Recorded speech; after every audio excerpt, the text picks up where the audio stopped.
মিষ্টি হয়তো আপনারা অনেকভাবেই বানিয়েছেন, আর আমি আপনাদের অনেক রকম মিষ্টি আগেই বানিয়ে দেখিয়েছি। বাট আজকে যে রেসিপিটা করে দেখাবো সেটা দেখবেন বাকি সব রেসিপির থেকে একটু আলাদা। এক বাটি সুজি আর অল্প একটু দুধ থাকলে এটা আপনারা ইজিলি বানিয়ে নিতে পারবেন। তাহলে আর দেরি না করে চলুন রেসিপিটা শুরু করা যাক। বাই দ্য ওয়ে, আমি শেফ অতনু, আপনারা দেখছেন অতনুর রান্নাঘর। আর আজকে আমাদের রেসিপি সুজির রসমালাইয়ে।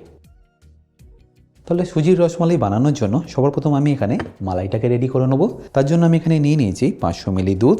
তারপর গ্যাসটাকে আমি অন করে নেবো। গ্যাসটা অন করার পরে এটাকে আপনাদের ভালো করে একটু ফুটিয়ে নিতে হবে। আর এটাকে আপনারা ততক্ষণ ফুটান যতক্ষণ এর মধ্যে ভালোভাবে বয়েলটা চলে আসছে। আর এই সময় কিন্তু ফ্লেমটা আপনারা একদমই হাই রাখবেন। এবার যখনই দেখবেন দুধটা এইভাবে ফুটছে তখন গ্যাসের ফ্লেমটাকে আপনারা লো করে দিন। তারপরে এতে দিয়ে দিন 1 কাপ গুঁড়ো দুধ। আর গুঁড়ো দুধটা দেওয়ার কারণে দেখবেন দুধটা একটু ঘন হয়ে যাবে আর এর টেস্টও একটু চেঞ্জ হবে। তারপর গুঁড়ো দুধটা একবার ভালো করে মেশানো হয়ে গেলে দিয়ে দিন এখানে গুড়। আমি এখানে 200 গ্রাম খেজুর গুড় দিয়ে দিলাম।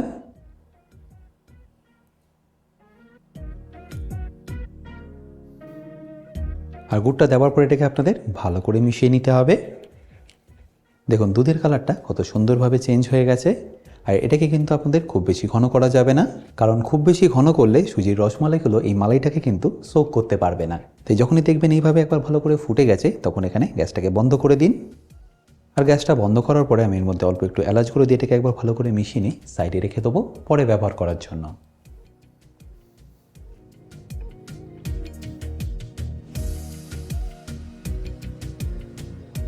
এবার সুজির রসমালাইটা বানানোর জন্য আমি এখানে আরেকটা প্যান নিয়ে গ্যাসটাকে অন করে নিচ্ছি। আর তারপর তাতে দিয়ে দিচ্ছি 1 চা চামচ ঘি। এরপরে ঘিটা একবার ভালো করে মেল্ট হয়ে গেলেই এখানে আপনারা দিয়ে দিন সুজি। আমি এখানে 1 বাটি সুজি নিয়ে নিলাম। এটাকে লো ফ্লেমে আপনাদের ভালো করে একটু ভেজে নিতে হবে। আর ভাজার সময় এটা মাথায় রাখতে হবে কোনোভাবেই যেন এটা জ্বলে না যায়, তাই ফ্লেমটা আপনারা অবশ্যই এখানে লোই রাখবেন। দেখতেই পাচ্ছেন আমি এখানে সুজিটাকে কিন্তু বেশ ভালোভাবেই মিশিয়ে নিয়েছি। আর যখন এটা ভালোভাবে মেশানো হয়ে যাবে তখন এখানে দিয়ে দিন দুধ। আমি এখানে ওই একই কাপের পরিমাণে নিয়ে নেবো 1.5 কাপ দুধ। আর সেটাও কিন্তু আমি একেবারে দেবো না, অল্প অল্প করে দিয়ে এটাকে মেশাতে থাকবো।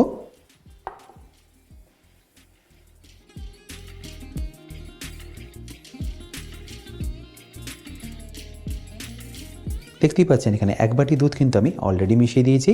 এরপর আমি এখানে দিয়ে দেবো আরও 1/2 কাপ দুধ।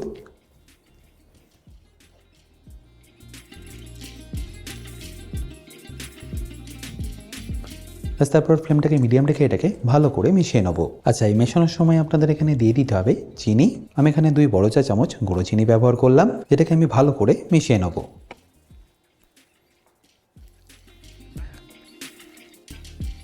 এবার এটাকে আপনাদের ততক্ষণ মেশাতে হবে যতক্ষণ এর টেক্সচারটা ঠিক ডোয়ের মতো চলে আসছে।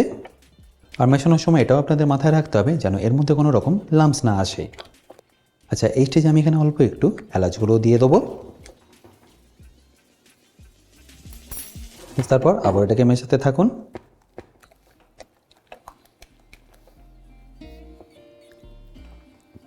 আশা করি নিশ্চয়ই দেখতে পাচ্ছেন এটা কিন্তু আস্তে আস্তে অনেকটাই ঘন হয়ে যাচ্ছে। আর এর মধ্যে যে ময়েশ্চারটা আছে সেটা একদমই বেরিয়ে যাচ্ছে। আশা করি দেখে নিশ্চয়ই বুঝতে পাচ্ছেন এর টেক্সচারটা একদম ডোয়ের মতো হয়ে গেছে। এবার এটাকে আপনারা একদম ড্রাই করে ফেলবেন না। যখনই দেখবেন এরকম টেক্সচারটা চলে এসছে তখন এখানে গ্যাসটাকে বন্ধ করে এটাকে ঢাকা দিয়ে রেখে দিন আরও 2 থেকে 3 মিনিটের জন্য, যাতে সুজিটা রেস্টিংয়ে থাকার কারণে একদম পারফেক্টলি নরম হয়ে যায়। আচ্ছা, এই রেসিপিটা কিন্তু আপনারা পারলে চিনি দিয়েও করে নিতে পারেন। যে মালাইটা আমি বানালাম সেটা কিন্তু আপনারা বানিয়ে নিতে পারেন চিনিটাকে ক্যারামেল করে। অনেকেই আছেন যারা গুড় খান না বা গুড় পছন্দ করেন না, সেক্ষেত্রে আপনারা এটাকে চিনি দিয়েও বানিয়ে নিতে পারেন। মোটামুটি যখনই দেখবেন এটা এরকম হালকা হাওয়া ঠান্ডা হয়ে গেছে তখন এটাকে তুলে নিন।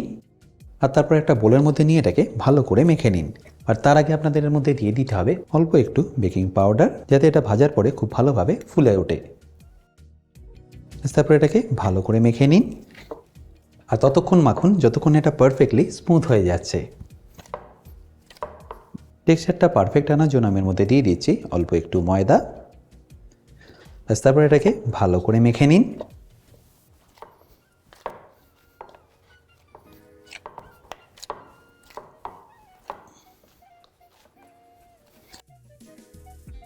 এটা দেখুন এখন পারফেক্টলি মাখা হয়ে গেছে।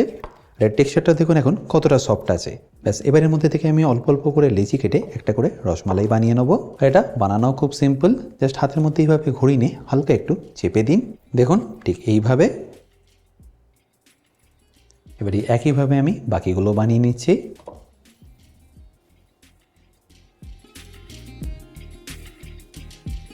খুব বেশিক্ষণ লাগে না, এক একটা বানাতে আপনাদের 30 সেকেন্ড করে সময় লাগবে।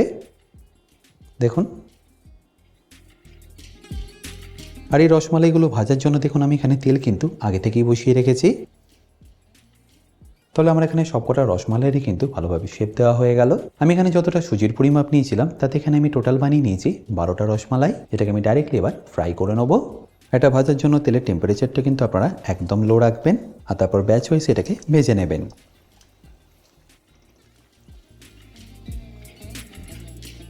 দেওয়ার পরে যদি পারেন এইভাবে চামচ দিয়ে একটু এটাকে ছাড়িয়ে নেবেন, যাতে কড়ার নিচে এটা লেগে না যায়।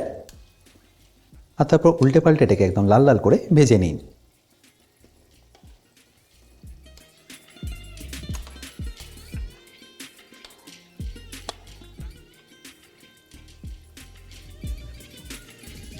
দেখতেই পাচ্ছেন আস্তে আস্তে কিন্তু এর মধ্যে কালারটা আসা শুরু হয়ে গেছে।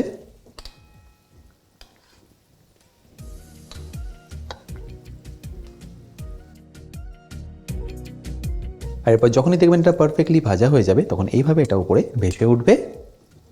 আশা করি নিশ্চয়ই দেখতে পাচ্ছেন কালারটা এখানে কিন্তু এখন পারফেক্টলি চলে এসছে। ব্যাস এবার এটাকে আমি তুলে নেব।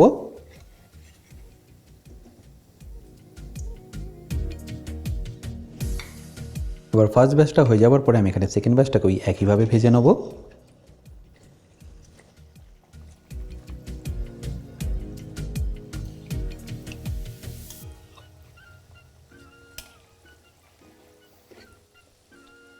আর একটা দিকে কালার চলে আসলে পাল্টে দিয়ে অপর দিকটাকেও ভালো করে ভেজে নিন।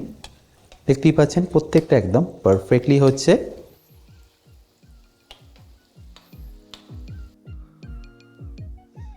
দেখুন কত সুন্দরভাবে লাল লাল হয়ে ভাজা হয়ে গেছে। ব্যাস এবার এটাকে আমি তুলে নেব।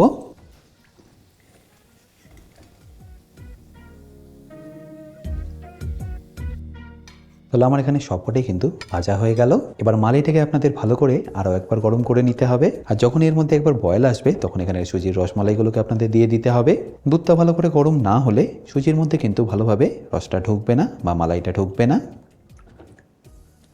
এরপর যখনই দেখবেন এটা ভালোভাবে ফুটে গেছে তখনই আপনারা গ্যাসটাকে বন্ধ করে দিন, আর বন্ধ করে একে একে দিয়ে দিন সুজির রসমালাইগুলো।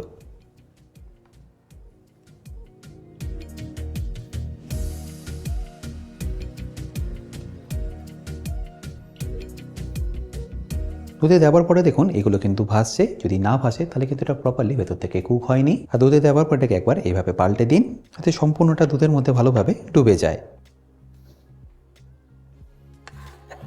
ব্যাস এবার এটাকে আমি ঢাকা দিয়ে রেখে দেবো 5 থেকে 6 ঘন্টার জন্য। আপনারা চাইলে এটাকে ওভারনাইটও কিন্তু রেখে দিতে পারেন, বাট সেক্ষেত্রে এটাকে আপনাদের ফ্রিজে রেখে দিতে হবে ঠান্ডা হয়ে গেলেই। এবার প্রায় 5 থেকে 6 ঘন্টা পরে আমি এর ঢাকনাটা আপনাদের খুলে দেখাচ্ছি। তাহলে আশা করি নিশ্চয়ই বুঝতে পারলেন এটা বানানো কতটা সিম্পল। ব্যাস এবার এটাকে আমি আপনাদের পরিবেশন করেও দেখাচ্ছি।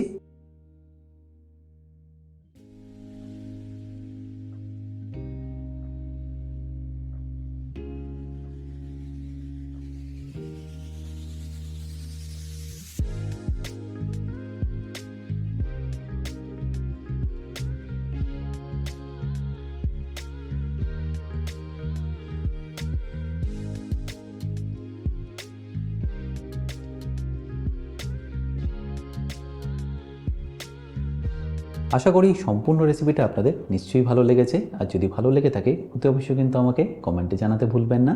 বাই দ্য ওয়ে, আমি শেফ অতনু, আপনারা দেখছিলেন অতনু রান্নাঘর। দেখা হচ্ছে আপনাদের সাথে আর একটা নতুন রেসিপি নিয়ে নেক্সট এপিসোডে। ভালো থাকবেন, সুস্থ থাকবেন। দেখতেই পাচ্ছেন এটা কতটা নরম হয়েছে।